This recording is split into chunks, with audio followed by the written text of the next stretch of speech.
Hello అండి అందరికీ. ఈ ఎండకి ఎన్ని పానీయాలు తాగినా తక్కువే కదా! కానీ బయట దొరికే వాటికన్నా ఇంట్లోనే ఫ్రెష్‌గా తయారు చేసుకొని తాగితే ఎంత హాయిగా ఉంటుంది కదా! చెరుకు రసం ఫీలింగ్‌నిచ్చే ఒక పానీయాన్నయితే ఇప్పుడు చూసేద్దాం. ముందుగా గ్లాస్‌లోకి పొడి చేసుకున్న బెల్లాన్నయితే వేసుకోవాలి.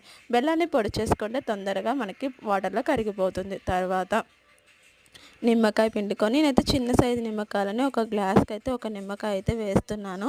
నిమ్మకాయ వేసిన తర్వాత కొంచెం ఉప్పు వేసుకొని చల్లటి వాటర్ పోసుకొని బాగా మిక్స్ చేసుకొని తాగితే చాలా అంటే చాలా బావుంటుంది. మీరు కూడా తప్పకుండా ట్రై చేయండి.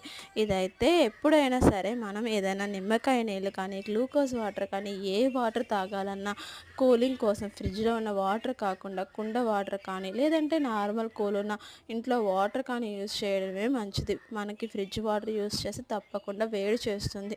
మీరు కూడా తప్పకుండా ఈ కూల్ డ్రింక్‌ని ట్రై చేయండి.